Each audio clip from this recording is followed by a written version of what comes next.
چرا امسال محض موضوع اصطلاحات در مرکز توجه قرار گرفت؟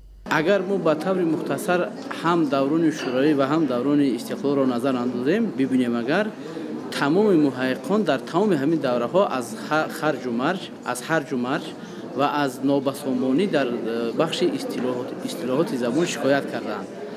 وقتی که ما می‌بینیم که در دوران شوروی که بسیار یک دوره خوبی رشد زبان تاجیکی حساب می‌شد، یعنی در موضوع استاندارد کردن اصطلاحات، در اون دوره ما نتوانستیم که زبان تاجیکی را به طور شاید باید به زبان علم تبدیل دهیم. اصلا ما از عهده این کار نبرآمدیم.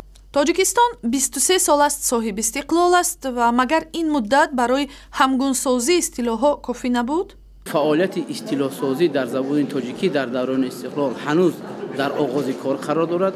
ما حالا تا به حال برای استاندارد کردن یا همگونسازی اصطلاحات یگان اقدام عملی ننمودیم. همه این کارها باید در برنامه‌های آینده حکومت جمهوری تاجیکستان تجسم یابند و در فعالیت کمیته زبان و اصطلاحات باید نقش اساسی را بازند. چرا؟ چون که ما توانستیم که در مدت دوران استقلال کمیته در بخش اجتماعی زبانی، یعنی در بخش سیاست زبانی دولت با بسیار کارها نائل شویم. یعنی امروز ما می‌دانیم که زبان تاجیکی زبان دولتی جمهوری ما است. در بسیاری از بخش‌های اجتماعی زبان به طور فعال استفاده می‌گردد. امروز یکی از نقصان‌های جدی که در پیش زبان دولتی ما قرار داد این استفاده آن در رشته علم است. ما در رشته علم هنوز به یگان موفقیت چشمرس نائل نشدیم.